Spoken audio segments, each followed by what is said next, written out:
croyez donc appartenir à une aristocratie des lecteurs. Oui, bien sûr. Enfin, bien sûr, je ne sais pas si j'y appartiens. Je suis persuadé qu'il faut une aristocratie de lecteurs. Je pense que quand on mettra les cons sur orbite, t'as pas fini de tourner. Que pensez-vous du livre de poche?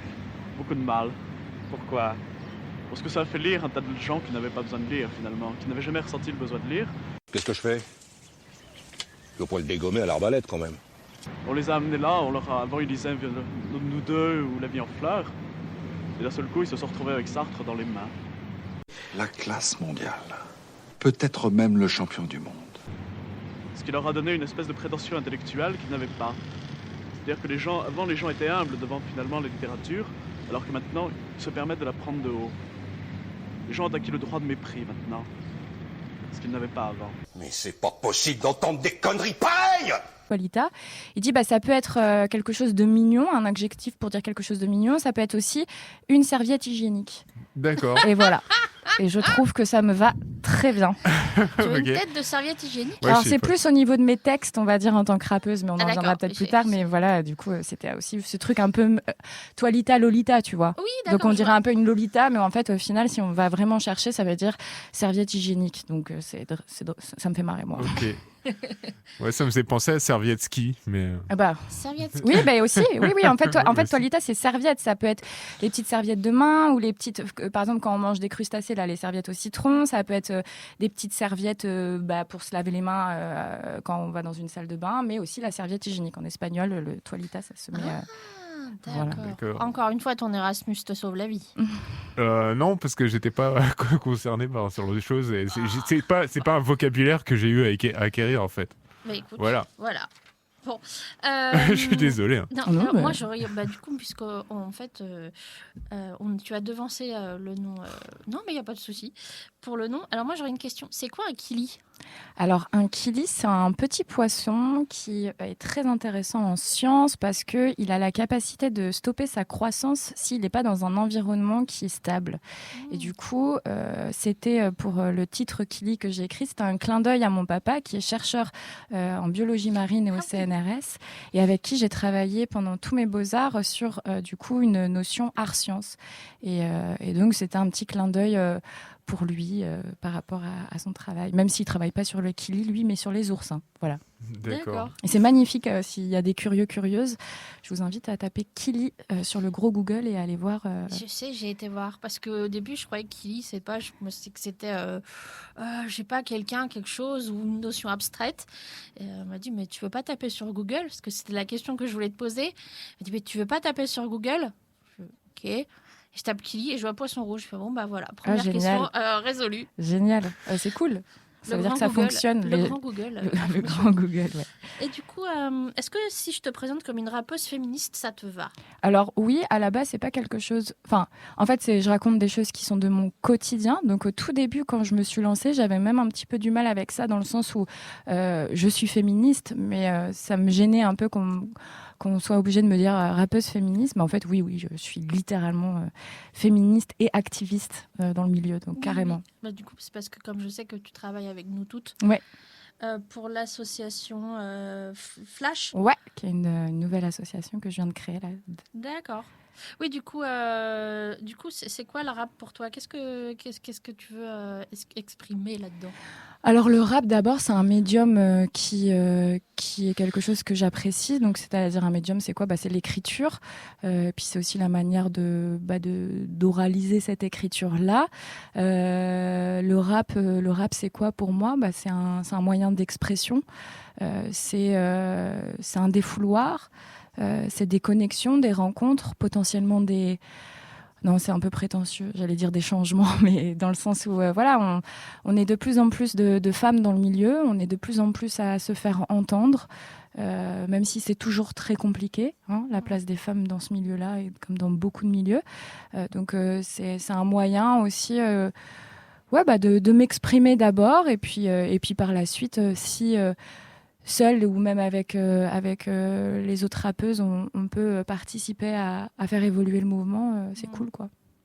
Ouais, d'accord. Et du coup, le rap, pour toi, c'est... tu as dit que c'était une différente façon de faire. Est-ce que, comme je sais que tu as fait des études d'art, Ouais. est-ce que ça ça Est-ce que c'est lié? Est-ce que c'est lié? Est-ce que ça peut se raccrocher? Est-ce que le graphiste peut aller avec le... Enfin, Oui, est-ce que tu peux faire ouais. du graphe Attends, je vais reformuler ma question parce que c'était pas clair.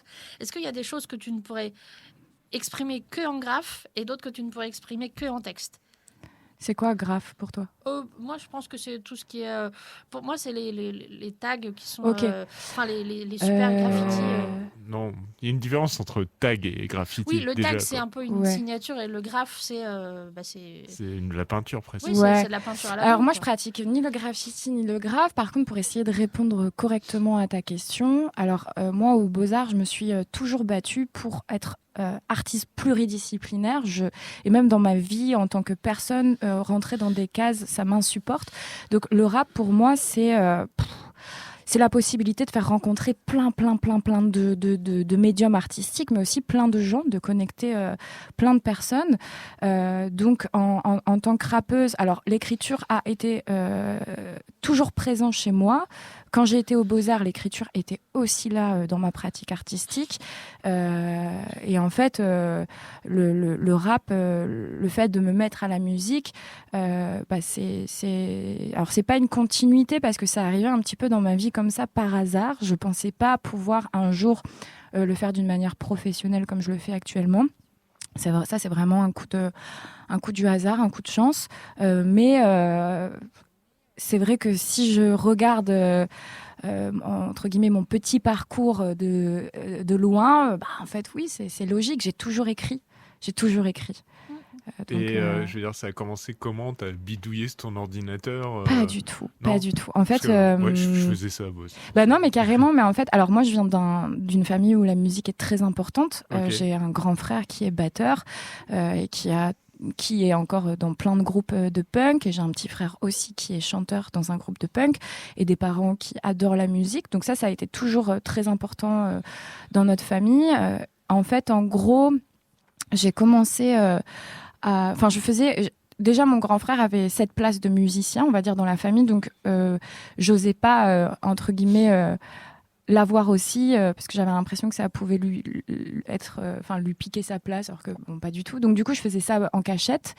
Je piquais le ukulélé de mon petit frère et je réadaptais des textes, voilà, mais sans prétention aucune. Et je dis pas que les gens qui font du son dans leur chambre et qui ont envie d'en faire un métier ou voilà, c'est prétentieux du tout. Mais moi, c'était vraiment juste pour le kiff. Et puis en fait, ce qui s'est passé, c'est que pendant le Covid, j'ai fait une soirée. J'en avais fait déjà plusieurs avec le rappeur Peter Love et son beatmaker Billy. Et à chaque fois, les soirées finissaient en freestyle.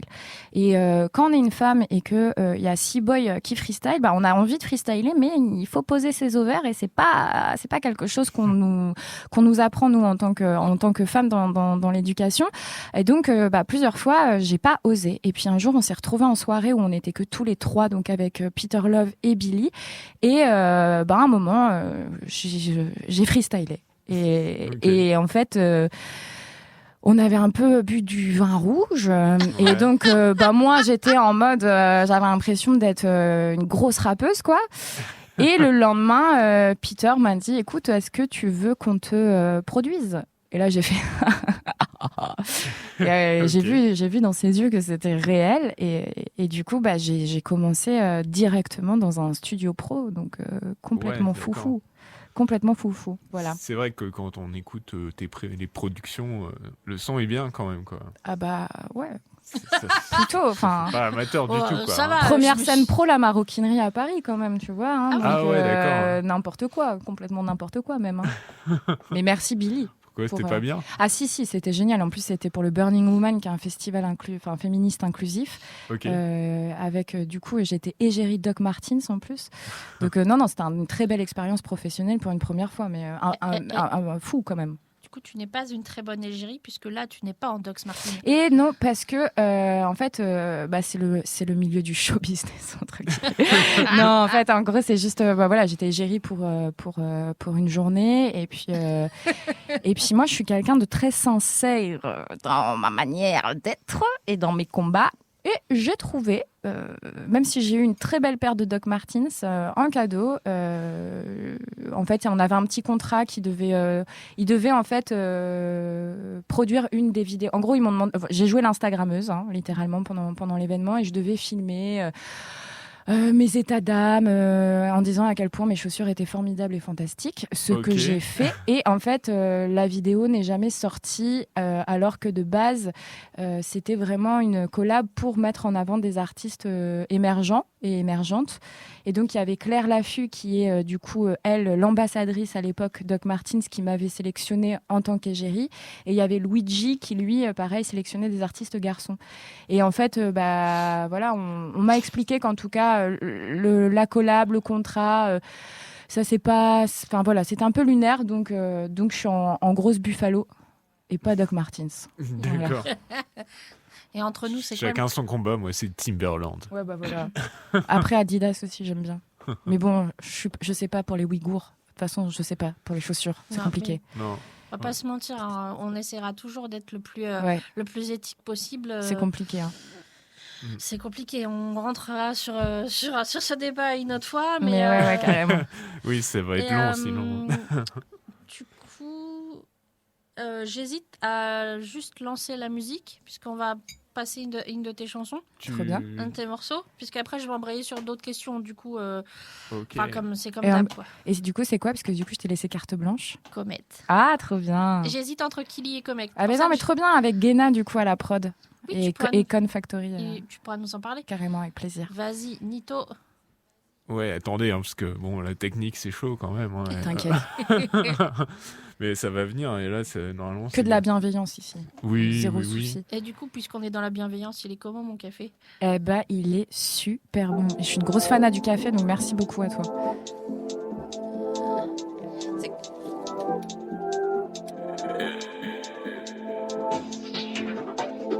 Souvent c'est noir sur mon écran.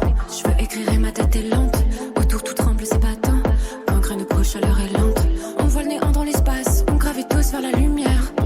On a tous besoin d'espace, car au bout d'un moment on crève. Je compte pas l'oseille, je fais des concerts. Pas des palaces, mais des concerts. J'ai peur de rien sauf de la terre. Des molécules et des comètes. Je compte pas l'oseille, je fais des concerts. Pas des palaces, mais des concerts. J'ai peur de rien sauf de la terre. C'est pas ma faute, je suis honnête. J'aime, je ressens à l'écrit. On a toujours eu trop à dire. Les traces, c'est toute notre vie. À quoi peut ressembler l'avenir? Du temps pour regarder le ciel, capter tous ceux qui m'entourent. On trouve jolis les arcs-en-ciel, comprendre les gens autour. Je compte pas l'oseille, je fais des concerts. Pas des palaces, mais des concerts. J'ai peur de rien sauf de la terre. Des molécules et des comètes. Je compte pas l'oseille, je fais des concerts.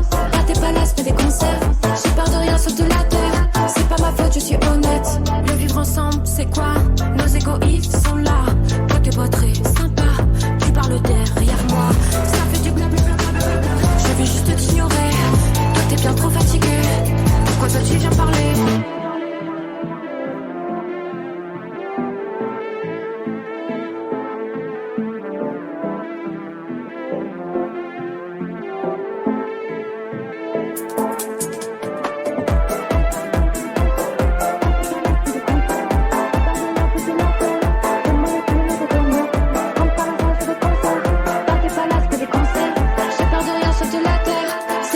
Je suis honnête, je compte pas l'oseille, je fais des concerts. Pas des palaces, mais des concerts.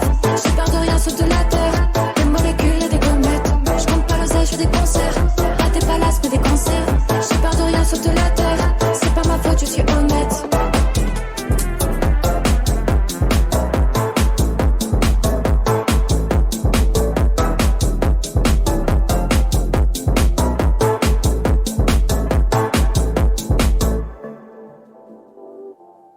Et nous voilà de retour sur Radio Sapristi. C'était Stoalita avec Comet. Et hop, j'allume les micros, ça marchera mieux. Voilà. C'est bon? C'est bon, on est C'est toujours bon. là. Ouais, du coup, tu disais? C'était sympa. Non, mais dans mon passé, j'ai assez traîné mes guêtres dans certaines rave parties et autres.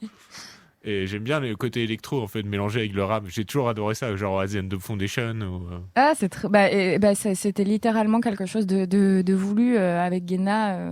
Alors bon, moi, j'ai pas encore le vocabulaire très professionnel de la musique, même si, bon, Là, ça va faire 2 ans, donc je commence. Mais à chaque fois au studio, je lui dis ouais, mets-moi du gros boum, boum, boum, boum. D'accord. Et là, on est en train de taffer l'EP actuellement et il y aura du gros boum, boum, boum, boum. Donc Ok. je suis ravie. Ouais, je suis un gros fan de drum and bass. Bon, bah trop bien. Je pense que peut-être que tu kifferas l'EP qui va arriver. Ah, cool. Oui, du coup, tu parlais de Jenna et De Guéna. Guéna, pardon. Enfin, oui, Guéna. Guéna, et la production s'est fait par eux. Alors en gros, Guéna, il a géré tout ce qui est oula, je bug. Donc mastering et prod.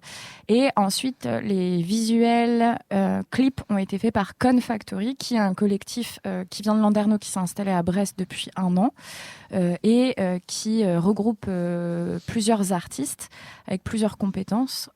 Et donc, c'est avec eux que je travaille pour réaliser tout ce qui est, on va dire, la partie visuelle. Voilà. Ok. Donc c'est cette personne qui réalise les clips. Bah, du coup, ils sont plusieurs. Donc, il y a Greg Salsa qui, lui, est derrière la caméra. Il y a Théo qui est graphiste et qui est aussi derrière les lumières. Il y a Tila qui a réalisé le visualiseur et les visuels de la petite comète trop mimi, là. Après, il y a d'autres artistes dedans qui n'ont pas bossé sur le projet, mais ils sont, il me semble, 6 ou 7 dedans, un truc comme ça. Ah ouais. Ouais. Et il y avait aussi dans le clip Kili, Ouais. il y avait des scènes qui ont été tournées à Océanopolis en fait. Ouais. Et du coup, moi maintenant que je sais que Kili c'est un poisson rouge. Oui, c'était un petit clin d'œil. C'est un petit clin d'œil. Et du coup, j'ai été vérifier qu'est-ce qu'il y avait dans les aquariums derrière toi. Et il y a pas de Kili. Il y a pas de On Kili. avait vérifié aussi s'ils en avaient, parce que ça aurait été très drôle d'aller Oui. pousser le truc D'accord. jusqu'au bout. C'était Mais que du bluff, en Inception du fait. Kili. Mais en fait, voilà, donc Kiliception. ce qu'on souhaitait, c'est de se dire, est-ce que les gens ils vont avoir la curiosité d'aller voir ce que c'est. Donc ça fonctionne. Bon, il y en a d'autres, ils se sont arrêtés, ils ont cru que c'était Kiri que je disais. Donc ils m'ont demandé si j'aimais le Kiri. Alors j'adore ça, mais non, ce n'est pas ça. D'accord. T'imagines un On a morceau de grandi rap comme un Kiri. T'imagines un morceau de rap pour du Kiri? Ah, ça serait énorme. Bah, tu sais, maintenant, ils utilisent le rap pour tout. Hein. Il y a les trucs Bah pour ouais. les papiers, comment dire, pour plein de, le papier, le truc des, où on n'utilise plus du papier toilette là. Le truc Boku là, où je sais plus comment ça s'appelle là.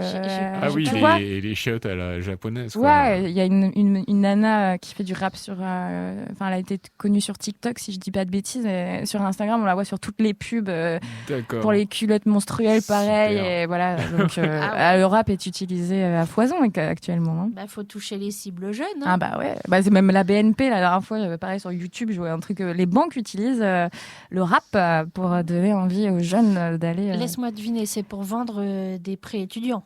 Bien sûr. Non, bien sûr, on Bah, est d'accord. C'est bah, pas pour des viagers. Ah bah non, c'est vraiment pour leur dire de Ok, d'accord, de tu venir me faire des rassures. prêts. Tu me rassures, parce que là, sinon, on est tout parti en couille. Hein. Ah bah ouais, ça part déjà en couille. pas mal, Ça mais- part Ouais, déjà un bien en petit couille. peu, ouais. Mais là, tu vois, On est bon. déjà dedans, je crois. Du coup, qu'est-ce que...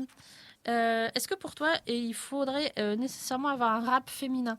Parce que dans le reportage qui a été fait Mhm.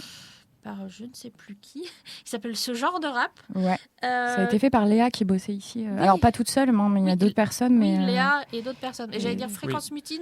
Bah, Mais en c'est- fait, non. c'était Léa qui montait nos émissions à l'époque. Ok. L'année dernière, c'était Léa qui montait nos Du coup, on émissions. a été amenés à la croiser. Exactement. Gros Du coup, big up j'ai- à elle, d'ailleurs. Ouais.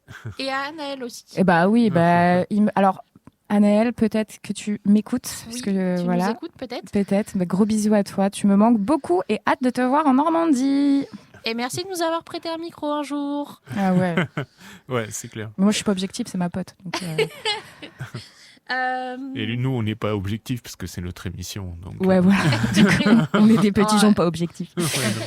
Oui, du coup, il y avait eu un atelier en non-mixité qui a été fait en 2020-2022 à la Carène, Ouais, qui s'appelait Women Want to be Heard, ouais. qui a été fait par un truc qui s'appelle... Enfin, un truc... une production qui s'appelle... une boîte de prod qui s'appelle Loca Music Record. La Ouais. musique de folle, ouais. Oui. Loca. Ouais, c'est ça. Et en fait, ça permettait à des nanas en fait de... Ouais, j'ai su, il y avait Lola Lang qui était dedans. Lola Lang. Ouais. Qui vient des Awesome Kids. Je sais qu'il y a 4 ou 5 nanas. Ouais. Et en fait, elle rappe. Ouais. Et du coup, je me suis demandé, à ton avis, pour toi, est-ce que c'est une bonne chose? Tu t'as dit tout à l'heure qu'il fallait que tu poses ton verre sur la table face à des mecs. Est-ce que tu penses que être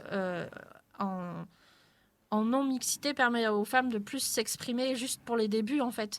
Alors moi, j'ai grave évolué là-dessus parce qu'en fait, on m'avait proposé de participer à ce projet-là. Et en fait, mais je pense aussi que ça vient un petit peu des personnes avec qui j'évoluais à l'époque. Je suis toujours quelqu'un qui n'a pas énormément confiance en moi et j'apprends à oser affirmer ce que je pense et ce que je dis dans un monde très masculin. Mais c'est vrai que quand on m'avait proposé le projet, j'avais un peu écouté à droite et à gauche et on me disait ouais, mais en fait, on s'en fout que ça soit des meufs ou des mecs. Ce qui est important, c'est le rap. Sauf qu'en fait, il y a un moment donné, il faut être honnête. Ça dépend du message que tu vas adresser. Ouais, et puis même, en fait, tu vois, il y a un moment, il faut être honnête parce que du coup, moi, j'ai travaillé aussi. Je sais exactement ce que c'est qu'être une femme et travailler avec des mecs. Et il y a un gros problème d'éducation. Ça se coupe la parole. C'est à qui a la plus grosse, entre guillemets, en mode genre pour s'affirmer. C'est fatigant. Je dis pas que nous, entre femmes, on n'est pas fatigantes quand on est en groupe de copines. Mais en fait, maintenant, je me rends compte que j'ai envie d'évoluer actuellement qu'avec des femmes.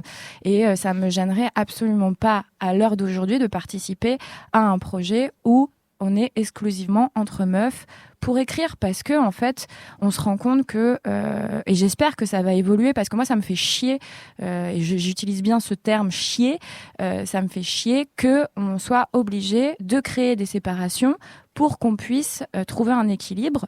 Je pense qu'on est des humains et qu'on ait la capacité de pouvoir se respecter les uns et les autres, mais là actuellement on se rend compte qu'il y a un truc un peu de alors pas tous, je vous mets pas tous dans la même valise, entre guillemets, mais là on est en majorité. Voilà. Mais c'est vrai que moi j'ai trop connu le mansplaining, quoi. Et en fait ça vient même pas d'un sentiment. C'est un truc très dans l'éducation. On se rend compte que les mecs ont besoin de nous apprendre des choses, même si on le sait, et ça peut être super fatigant. Donc sur le coup, l'initiative, j'étais un peu en mode ouais, mais en fait, moi je m'en fous. Je suis une femme, un homme, on s'en bat les steaks. Et là, maintenant, je te le dis, ouais. C'est important de pouvoir avoir des moments entre femmes pour pouvoir écrire. Essayer, rater, recommencer. Ouais, et puis en fait, c'est pareil. Il faut un cercle. Moi, personnellement, je ne sais pas si c'est dû à ma personnalité ou pas, mais par exemple, il y a 2 semaines, j'étais à Laval, invitée par l'association Recette, big up à eux, au 6x4, qui est une salle de concert, pour la première partie de Sheldon, où on a fait un freestyle. Il y avait, 8 mecs, j'étais la seule femme.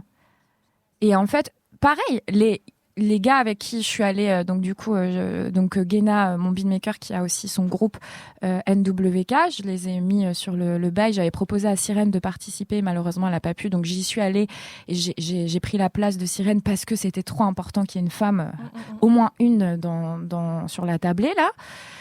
Et en fait, alors j'ai pas besoin de ma team pour qu'ils m'introduisent pendant des freestyles parce que moi j'ai grandi avec des garçons et que du coup ils m'impressionnent pas. C'est juste qu'en fait je suis respectueuse, que je vais pas couper la parole et que j'ai pas besoin de me ficher. En fait on se rend compte que c'est un vrai truc après c'est l'histoire du rap aussi, tu vois, les freestyles comme ça, c'est à qui coupe la chic à l'autre. C'est un truc un petit peu de démonstration. Alors peut-être que c'est dû à notre éducation, nous les femmes.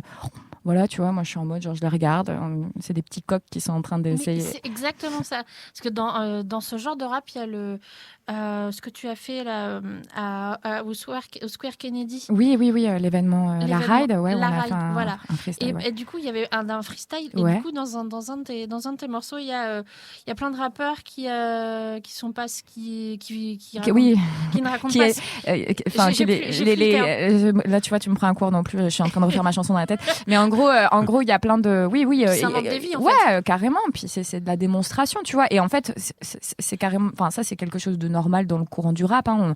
C'est aussi on peut aussi raconter des histoires.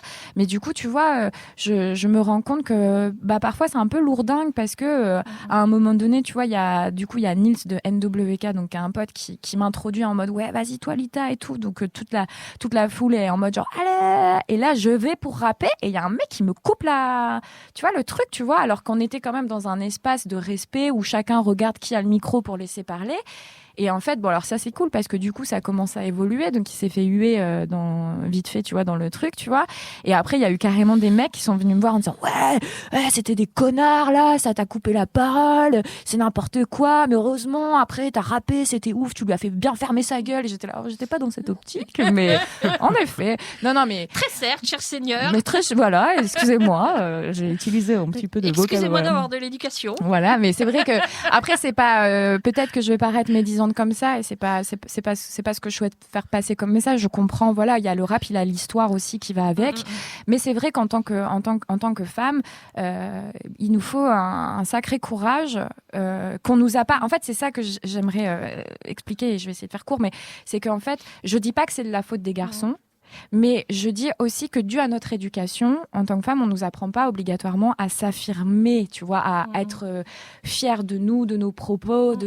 On nous apprend surtout à prendre soin des autres. Et du coup, c'est plus compliqué pour nous d'arriver en mode genre, ouais, en fait, je suis là, tu vois. En mode guerrière. Voilà. Et du coup, c'est un travail qu'il faut... c'est un peu du théâtre, tu vois, faut oser. Limite, quand tu essayes d'être guerrière, on te reproche d'être hystérique ou d'être trop mimi quand tu t'énerves. Oui, mais c'est ça. Tu connais le truc en fait. Oui. Moi, franchement, en vrai, j'ai pris des claques.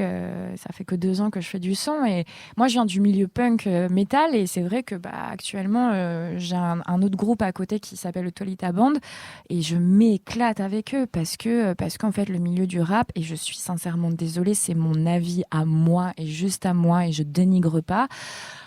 Mais il y a trop de taf à faire là-dedans. Hein. Et j'ai pas l'énergie et je suis pas la daronne des mecs. Donc, flemme. Je préfère avancer avec des gens qui ont des valeurs similaires aux miennes. Je reste là pour discuter avec des personnes qui ont envie de discuter et qui ont envie d'écouter et de considérer. Si c'est pour parler avec des personnes qui veulent m'apprendre des choses et me dire que j'ai tort et que ça m'intéresse pas. Ok.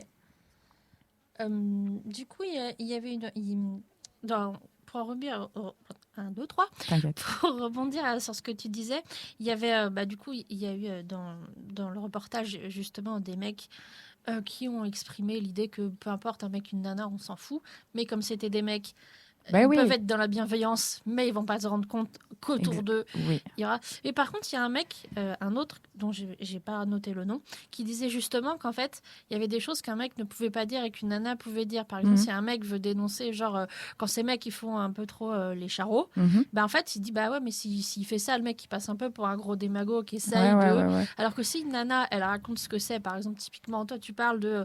Mets pas de t-shirt moulant, tu vas parler allemand. Ouais, mes copines vont te siffler. Voilà, et en fait, du coup, toi, t'es plus légitime de parler de ça plutôt que d'un mec qui regarde ses potes siffler une nana et c'est tout en fait.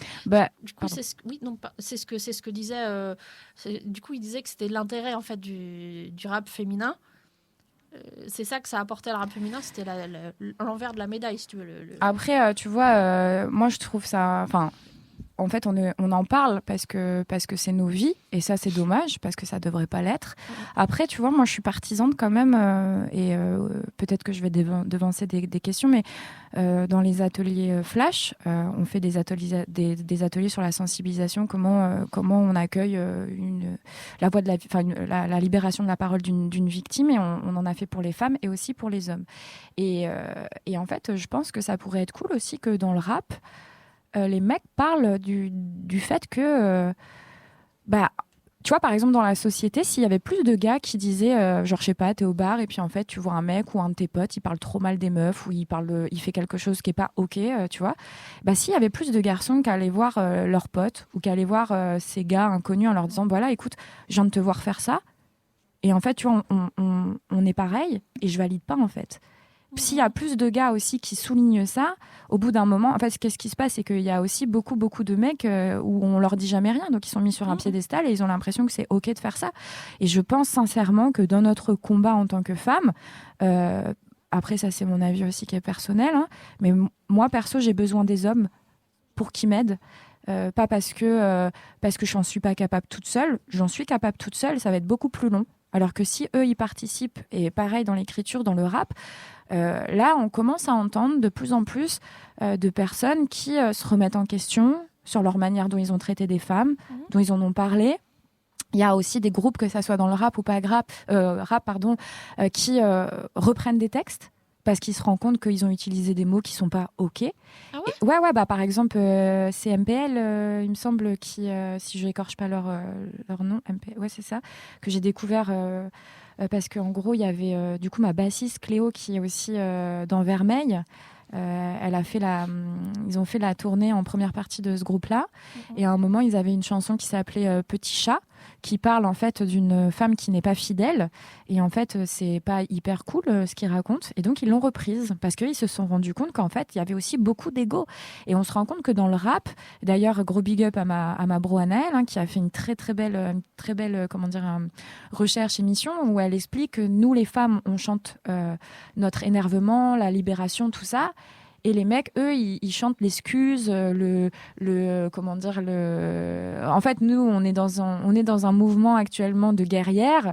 Et il y en a certains qui n'ont pas envie de se remettre en question, donc ils jouent les petits ouin-ouin. Et puis il y a ceux qui essayent de se remettre en question et qui essayent de trouver des solutions parce que c'est pas grave de faire des erreurs. C'est pas grave. Alors c'est grave de faire des agressions sexuelles, c'est grave de violer, etc. Mais je pars du principe qu'on peut évoluer et c'est important en fait de se poser la question de comment en tant qu'homme on peut faire, parce que je vous rappelle qu'on sort tous d'un vagin d'une femme. Donc il y a un moment donné, posez-vous la question de, en fait, c'est pas que pour votre copine ou pour votre, c'est pour toutes les femmes. Faut les respecter, faut se respecter quoi. Et j'aurais une dernière question pour toi. J'ai vu dans mes recherches qu'il y avait quelques femmes sur Brest, notamment Starline et Megadémon, qui se cachent le visage. Alors pour Starline, elle a un genre de cagoule de moto. Ok. Et pour Megadémon, elle est en mode Pussy Riot. Ouais. Mais par contre, niveau le reste du corps, elle est très pas cachée, on va dire. Ouais. Et du coup, en fait, comme certains de leurs textes peuvent être des fois un peu violents, notamment Megadémon, est-ce que tu penses que c'est une façon pour elle d'être plus libre, de se cacher le visage ? Est-ce que l'anonymat... déjà, moi, tu vois, je sais pas si ça va répondre à ta question, mais j'aimerais bien introduire. Je me suis rendu compte que quand sur Instagram, je mets des photos de moi avec des mèches parce que je sors du coiffeur, ou alors une vieille photo en selfie dans mon miroir. Alors là, ça like. Par contre, quand je mets une photo de mes concerts, ça like moins. Donc, en fait, c'est aussi une manière féministe. Je pense Megadémon, c'est-à-dire je mets une cagoule et je vous montre mon corps. Ah. Et en fait, c'est un mouvement féministe. J'ai découvert ça il y a peu sur Arte, où en fait, la sursexualisation, c'est aussi un gros fuck à ce qui se passe actuellement. C'est-à-dire qu'en fait... C'est-à-dire que le haut est caché, mais le bas... Ouais, ou même le haut, tu vois, tu peux... je pense que dans ce que je voyais sur Arte, c'était des femmes qui affirmaient leur sursexualisation avec le visage découvert. Megadémon, je t'avoue que tu vois, on a fait un concert le week-end dernier toutes les deux, et c'est vrai que je lui ai jamais posé la question. Je pense que c'est pour garder aussi son anonymat. Après, j'avoue là, je sais pas exactement pourquoi là, cette cagoule, mais c'était ton opinion. Je te demande pas. Ok, mais non, mais moi je trouve ça super cool. Après, c'est vrai que moi, j'ai une position, mais du coup, je suis en train de me dire, est-ce qu'il faut que je vienne en string sur... est-ce qu'il faut que... Tu vois, là, la dernière fois, je me dis, tiens, est-ce qu'il faudrait pas que je fasse une photo de moi en string avec mes dates de concert ? Parce qu'apparemment... Un sur chaque fesse. Ouais, tu vois ? Parce que... Non, mais là, ce serait vraiment... en fait, c'est ce truc-là, c'est soit t'affirmes le fait d'utiliser ton corps entre guillemets pour mais en fait tu réponds aussi ça c'est des parce que du coup en fait bah du ouais. coup si tu es dans la sursexualisation tu deviens juste un bout de chair et les mecs ils en ont plus rien à foutre de ce que tu chantes. Et du coup moi tu vois c'est un truc là-dessus mais après on pourrait avoir des débats avec plein de femmes et là ça serait super intéressant. Et là je vois Erwan il a des yeux et qu'est-ce que tu en penses Erwan? Non, bah c'est difficile pour moi d'intervenir là Bah en fait. ouais. Je suis désolé, je suis un peu dans la mauvaise position du coup là.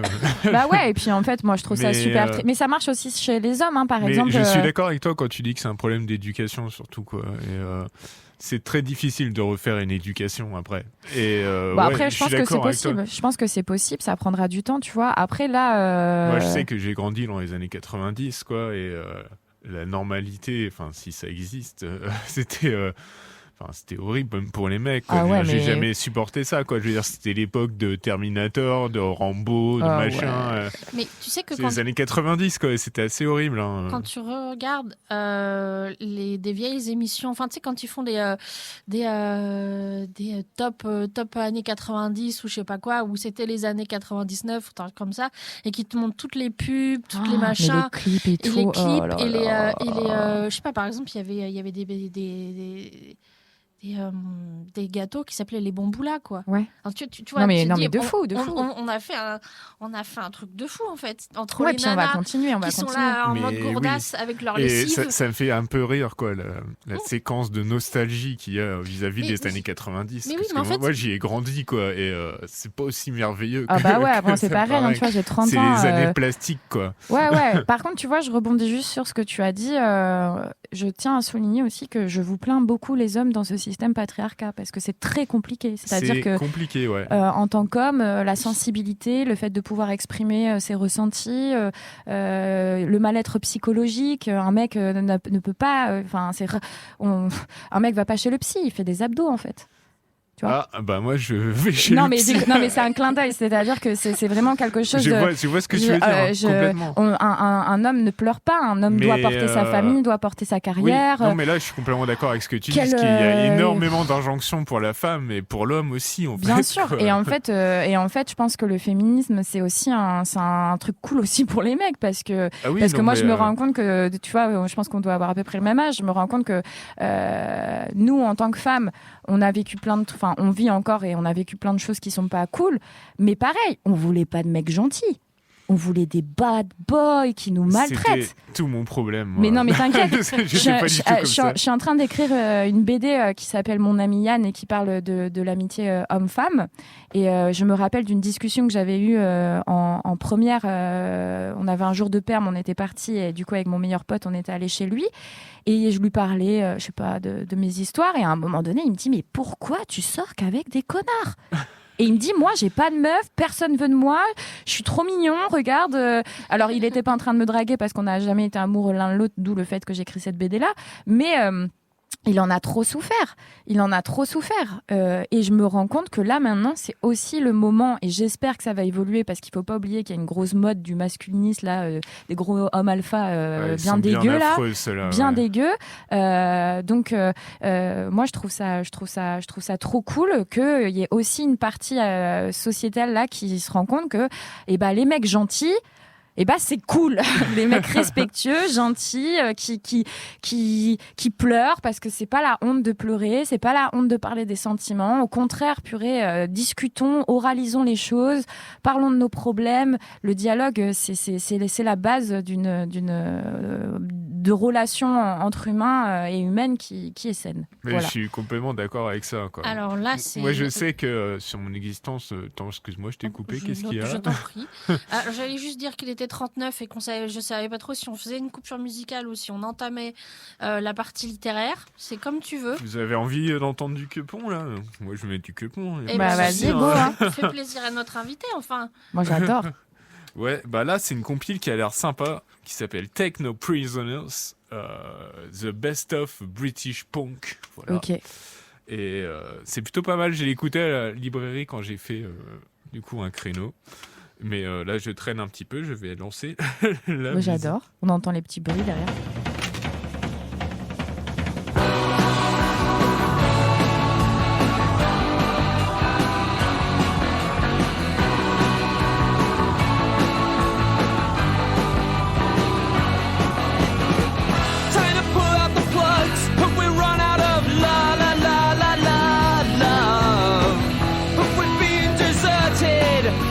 loose.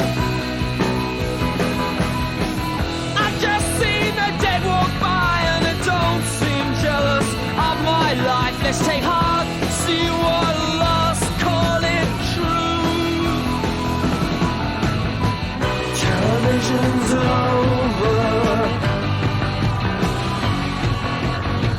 Television's over. Now we stand on the shore, now we stand on the edge of some adventure. Now we have to close eyes and jump. Now we have no guiding light and all we see is our own sight. Take heart, take hope, trust. Television's over. Television's over. Another close down, another let down, another breakdown. It's all wind down. We're just echoes, we're reflected. Turn us to the screen, another picture's on it.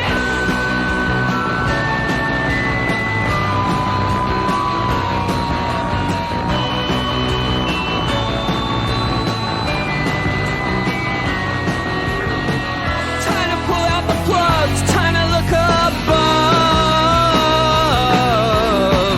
Confused by science, or just confused.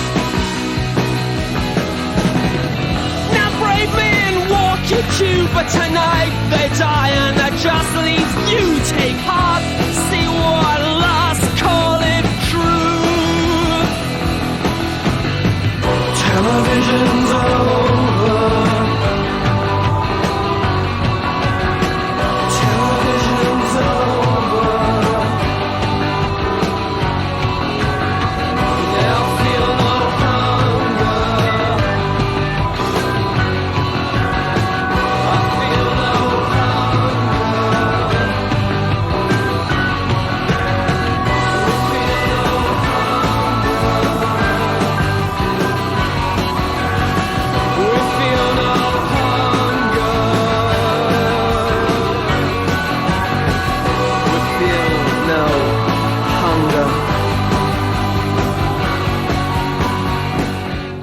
Et nous voilà de retour sur Radio Sapristi avec Anaïs et Toalita. Hop, voilà. Ouais. De retour. Oui. Est-ce que vous avez aimé ces magnifiques chansons de punk ? C'était génial, on l'a écouté du début jusqu'à la fin. Ah, c'est gentil. Un peu de considération pour la musique que je passe. Et donc, du coup, c'était The Adverts avec Television's Over. Parce que c'est bien à la fin de la télévision. Ouais. Voilà. Et du coup, maintenant, on attaque la partie littéraire, qui est à la base le sens de le socle de notre émission, mais il ne reste que... Pas beaucoup de temps. Il est 44. Ok, alors, du coup, je fais comment ? J'en ai 3. En gros, il y en a un que j'ai depuis 3 ans, qui est donc Sorcière, la puissance invaincue des femmes de Mona Chollet. C'est un livre que je lis très lentement parce qu'il me rend après très en colère.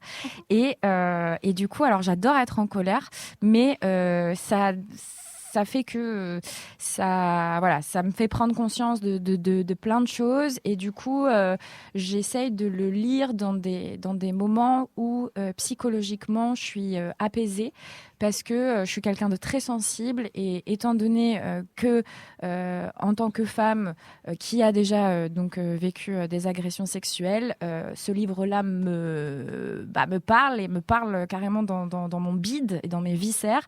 Donc c'est un livre qui parle de plein de choses qui nous ont été de base absolument pas transmises. Enfin, on nous a jamais transmis ces informations-là. Qu'est-ce que c'est la chasse aux sorcières ? Donc en fait, il y a une très. Alors si. Je connais le livre, je ne l'ai pas jamais lu, mais du coup, il paraît que la chasse aux sorcières n'a pas eu lieu pendant le Moyen-Âge, elle a eu lieu pendant la Renaissance. Ouais. Et c'est quelque chose qui, moi, me tient à cœur de toujours remettre, parce qu'on dit toujours, voilà, c'est le Moyen-Âge ici. Ouais. Et en fait, tout ce qu'il y a de pire pour les femmes Elles sont arrivées à la Renaissance, en fait. Ouais. Au Moyen-Âge, il y avait des nanas, elles pouvaient être chefs d'entreprise, elles avaient des mecs sous leurs ordres, personne ne se posait la question. Et aussi, l'Inquisition, la chasse aux sorcières, tout ça, c'est début... c'est Renaissance, ce n'est pas le Moyen-Âge. Et souvent, les sorcières, les femmes qu'on appelait des sorcières, en fait, c'était des guérisseuses. Et c'était des femmes qui s'occupaient, par exemple, d'aider des femmes à accoucher ou à avorter ou alors à les soigner par des plantes parce qu'elles avaient, par exemple, des règles douloureuses ou l'endométriose qui devait de base ne pas exister.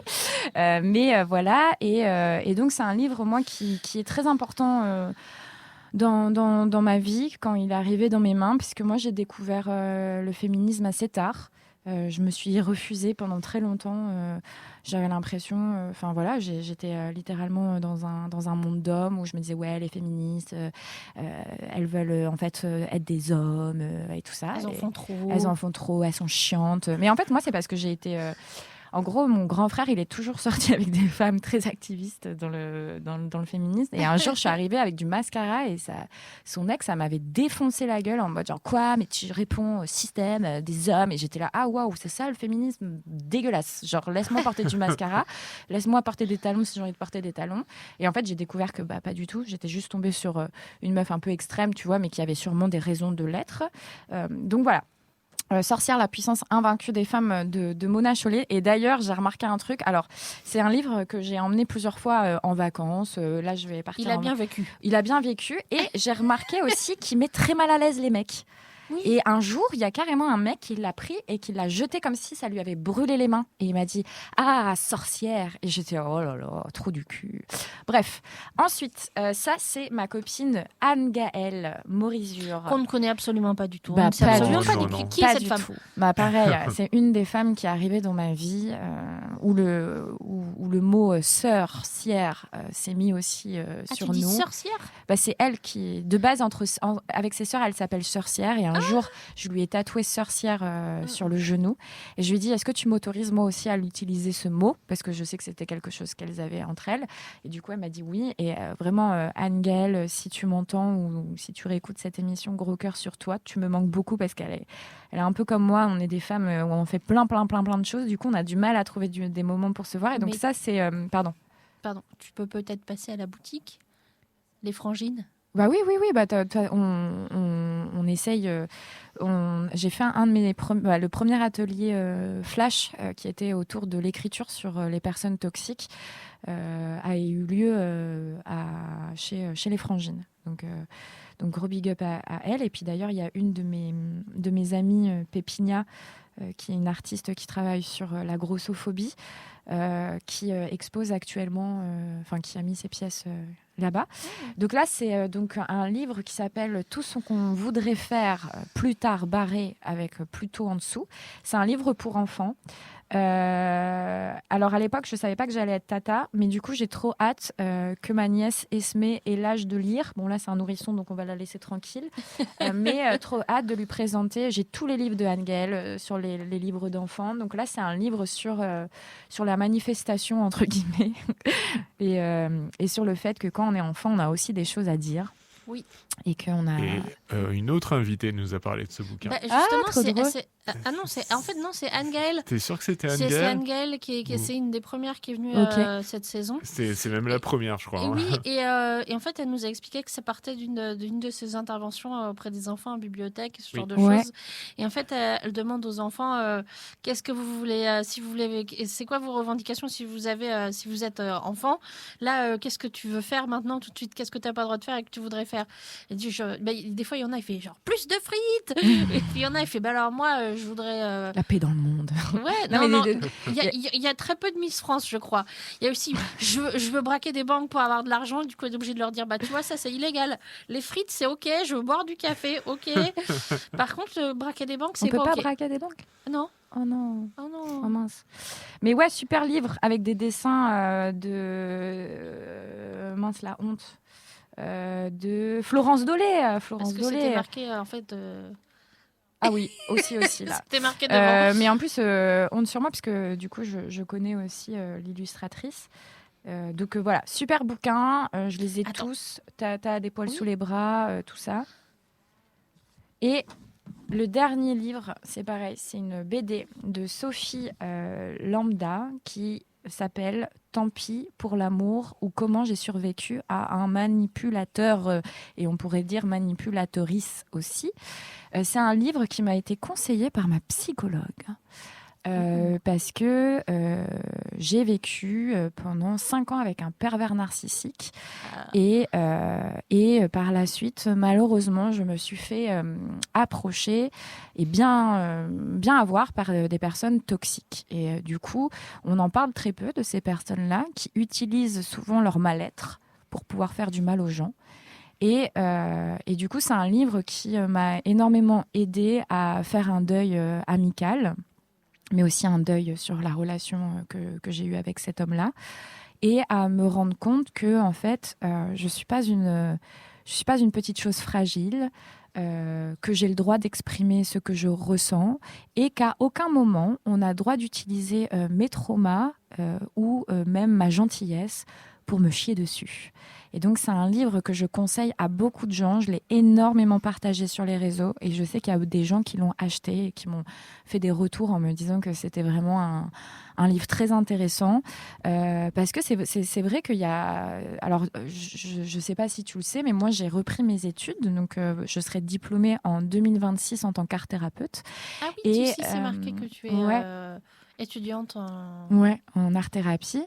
Et donc, je travaille aussi donc en collaboration avec le CDIFF à Brest, qui est le Centre d'information des droits des femmes et des familles. Et d'ailleurs, cet après-midi, je me rends à la maison de la victime de 14h à 16h pour mettre en place un atelier de terre avec un groupe de femmes. Et ça a été ouvert, c'est un lieu qui a été ouvert il n'y a pas longtemps. Alors, le titre est vraiment pas funky, mais c'est à côté de Sideshore ou Dancy, je sais pas si tu vois, pas loin de Pinky. C'est vraiment niveau Jaurès, quoi. C'est dans le centre-ville. Si, c'est rue Branda, c'est ça ? Ouais, peut-être. Je suis trop nulle en rue. Ça fait 11 ans que je vis ici. C'est dans la même rue, c'est en face d'une bijouterie. Oui. Et franchement, le lieu extérieur, ça a l'air horrible. À l'intérieur, je veux pas dire que c'est chouette parce que c'est pas chouette, le malheur des gens. C'est plus accueillant à l'intérieur qu'à l'extérieur. Ouais, et puis du coup, il y a une partie réservée pour le CDIFF, donc pour les femmes. Et c'est là où je suis. Et du coup, en gros, je travaille tous les mardis. Donc là, je suis en stage au CDIFF. L'année dernière, j'étais déjà intervenante là-bas. Là, je suis en stage pour valider mes heures de stage en tant qu'art-thérapeute. Et donc, chaque mardi, je propose une activité artistique pour permettre à des femmes, en fait, de leur montrer qu'elles sont capables de faire des choses. Parce que malheureusement, souvent, c'est des femmes qui vivent des violences psychologiques, parce que ce livre-là parle de ça. Et actuellement, on est en train de se rendre compte que la violence psychologique peut faire autant de mal que la violence physique. Et on s'est rendu compte aussi que dans notre société, on parle très peu de ça, parce que c'est très dur à prouver. Déjà que les mecs ou les femmes, mais bon, il y a plus de mecs qui tabassent leurs femmes que de femmes qui tabassent leurs mecs, arrivent à faire des bleus qui sont cachés. Donc imaginez bien que prouver de la violence psychologique, c'est bien plus compliqué qu'une trace physique. Cela dit, tout à l'heure, il est bientôt 54, ouais. Tu vois, bientôt il va falloir qu'on conclue. Mais tout à l'heure, tu as dit que il y avait aussi des hommes qui venaient faire des ateliers au flash. Ouais. Donc ça veut dire qu'en fait... Alliés, des hommes alliés. Ah, d'accord. Ouais. J'ai eu certaines personnes, je citerai pas les noms, mais qui sont très problématiques et qui m'ont envoyé des messages pour m'expliquer qu'ils avaient très envie de faire part de leurs problèmes. Et j'étais là en mode, tu vas aller voir un psy ou une psy, et puis tu vas ralasse, parce que moi, je vais pas de manière bénévole écouter des mecs problématiques, même si je pense que ça serait important d'écouter, de les orienter, etc. Alors, c'est ce que je dis à tout le monde. Laissez-moi partir 3 ans en haut d'une montagne. Je vais ouvrir mon plexus solaire. Et quand je serai apaisée, À la limite, là, je ferais de l'art-thérapie pour les violeurs ou les mecs qui agressent et j'essaierais de faire un travail avec eux. Mais là, pour l'instant, c'est pas du tout mon combat. Je pense qu'il y a assez de documents pour pouvoir, s'informer. Je pense que tous ces hommes problématiques sont au courant de la psychologie, des psychologues, des thérapeutes et de tous les systèmes de santé. Et du coup, les ateliers pour les ateliers flash pour les hommes, ce sont pour les hommes alliés ou alors les hommes qui ont envie d'avancer, de nous aider dans le combat et qui ont envie d'être informés. Mais c'est un moment où nous, en tant que femmes, on prend la parole. On leur file un PDF, entre guillemets, qu'on a fait avec nous toutes, où on leur parle de qu'est-ce qu'une agression, comment tu gères une personne qui vient de parler d'une agression sexuelle, qu'est-ce qu'un viol, qu'est-ce que la diffamation, tout ça, on donne des clés. Mais c'est pas pour les mecs problématiques. Mais du coup, les mecs qui viennent te voir, en Ouais. fait, c'est parce qu'ils voient qu'ils sentent qu'il va y avoir un attroupement de personnes fragiles et se disent chic. Ah non, je pense C'est pas ça? Non, là, je te parle de mecs, de artistes à Brest qui ont fait de la merde et qui ont très peur. Parce qu'en fait, la roue tourne aussi à Brest, là, actuellement. Hein. Donc, il y a beaucoup de gars qui sont un peu en porte-à-faux et qui se disent, oh bah tiens, en tant que bon chevalier, je vais aller aux ateliers flash pour me racheter une sorte d'image. Sauf que les gars, c'est pas comme ça que ça fonctionne. Faites un travail sur vous-même. On parle de femmes, on parle d'humains, on parle de choses graves et que vous veniez surfer sur une vague et sur le mal-être des personnes, ça me donne la gerbe. Donc, ça dégage. Merci. Et encore une dernière petite chose. Ouais. On a le temps, Anaïs. Ouais, il est 57. Oh, bah ça va, on a le temps. Je sais pas si tu as vu, mais il y a eu les 24 heures de natation contre l'endométriose. Ouais. Okay. Et en fait, ça a été fait par des mecs. Et au début, ils étaient certains. Enfin, Okay. il y a des mecs qui ont nagé. Ah oui, ok. Mais ça a été monté par des mecs ? Je sais plus. Okay. Enfin, je sais que j'ai vu l'article dans le Télégramme. Ouais. Et à l'article dans le Télégramme, c'était des mecs. Et du coup, j'ai lu l'article. Et en fait, au début, ils étaient juste intéressés, certains étaient intéressés, ils n'étaient pas du tout sensibilisés à l'endométriose. Ils étaient juste là pour le challenge de faire 24 heures non-stop de nage. Il y en a même un, il a fait un marathon de nage, donc c'est pour te dire. Et en fait, si ça leur a permis de discuter avec des nanas qui étaient concernées par l'endométriose et de se dire, ah merde, mais c'est vraiment ça, c'est vraiment... elles racontent pas de bêtises, elles ont vraiment mal. Non, mais ils disent, je pensais pas que c'était à ce point-là, en fait, juste d'avoir un témoignage, en fait. Oui, puis considérer à entendre des choses. Voilà, c'est ça. Ça, c'est cool. Ça, c'est cool, quoi. Ça, c'est super cool. Et puis, c'est vrai que l'endométriose, moi, tu vois, je suis atteinte de l'endométriose et j'ai été diagnostiquée l'année dernière. Il paraît qu'il va y avoir un test salivaire ou sanguin. Ouais, si on peut éviter les IRM, là où on doit se mettre des trucs dans les fesses et qu'on se tape la chiasse, en tant que femme, déjà qu'on galère, là, c'était horrible, ce truc-là, qu'on doit se mettre dans les fesses, là, pour passer dans un énorme tuyau où on t'explique rien, tu sais, t'arrives, on est là, on te branche des trucs, on te fait des infusions. Là, la dame, je lui dis, pourquoi vous me mettez des sacs de sable sur moi ? Elle me dit, c'est pour éviter que votre estomac bouge. Ah, rien n'était expliqué, c'est traumatisant, on a la diarrhée, enfin, désolée, c'est pas... C'est ce que j'allais dire, pour une fin d'émission, ça va être parfait. Ça va très bien avec le Toilita. Ouais, on peut discuter tranquillement de nos IRM, il n'y a pas de souci. On adore ça. Ouais. Et ouais, j'ai jamais fait d'IRM. Oui, je m'y connais bien, moi, en IRM. Vas-y, c'est vrai ? il nous reste 2 minutes. Toi aussi, t'as eu les sacs de sable ? Alors non, parce que j'ai eu des IRM du crâne et de la colonne vertébrale. Mais, Ah bah tiens, d'ailleurs, tu sais, tu sais pas, puisque du coup, tu n'as pas tes règles et t'as pas l'endométriose, mais du coup, moi, mon traitement, alors ils m'ont mis un traitement, donc j'ai plus mes règles, mais par contre, tous les 5 ans, il faut que j'aille faire un IRM du cerveau parce que potentiellement, ça met des cancers à la tête. Voilà, c'est pas si cool. grave que ça. Mais, écoute, de toute manière, je suis qu'une femme, donc au pire, c'est pas très grave, tu vois. En tout cas, merci pour toutes ces questions, pour ton travail. C'était pour sympa. Votre travail. Ouais, j'ai pas pu trop intervenir, mais bon, c'est pas grave. Écoute, si, en fait. Si, t'as mis du punk. T'as mis du punk. Ouais, c'est une intervention qui me correspond totalement. Écoute, il ne nous reste plus qu'à te remercier, toi, Lita.